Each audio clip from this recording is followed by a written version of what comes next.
As-salaam wa-alaikum, brothers and sisters. Welcome to Year 6 of the 17 Verses podcast. I'm your host, Maher Haq. In this podcast, we take a small selection from the Quran every day and recite it to you in plain English, so you can get a small slice of God's Word while you go about your day. By averaging 17 verses per day, we're able to break the Quran down into manageable pieces and finish it in 1 year. If you enjoy the podcast, please help spread the word. Tell your friends and family, subscribe in iTunes or Stitcher or wherever you get your podcasts, and write us a review. Show notes and a text episode can be found at 17verses.com. That's the numbers 17verses.com. Today's selection is from Surah 53, An-Najm, or the Star, verses 1 through 25. These verses detail the first revelations of God to Prophet Muhammad by the Angel Jibreel, or Gabriel. It also talks about the Prophet's journey to the heavens, and lastly, it deals with the Pagan Arab Goddesses Lat, Uzza and Manât. Bismillah ar-Rahman ar-Rahim.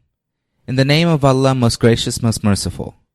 By the star when it sets, your companion Muhammad is neither astray nor is he misguided. He does not speak out of his own desire, but this Al-Quran is an inspired revelation. He is being taught this Quran by one who is mighty in power, the Angel Gabriel, the one free from defects who became stable in the view. He stood poised at the uppermost horizon, then he drew near, coming closer within the length of 2 bows or even closer, and revealed to Allah's servant Muhammad that what he was supposed to reveal. Muhammad's own heart did not deny that which he saw. How can you, O unbelievers, then question what he saw? And Muhammad saw him once again near Sidratul Munhana, the lote tree at the farthest end of the 7 heavens beyond which none can pass. Near it is Jannatul Mawa, the paradise of abode.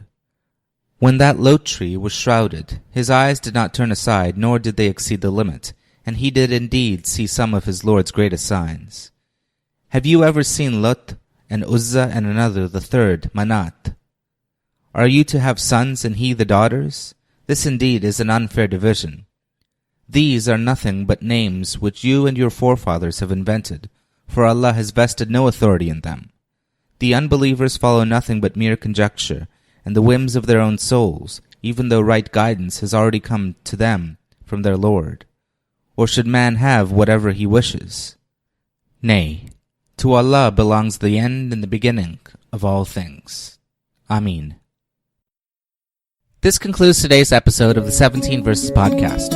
I hope that this selection helps increase your understanding of the Holy Quran just a little bit. If you like the podcast, you can subscribe in iTunes or Stitcher and write us a review.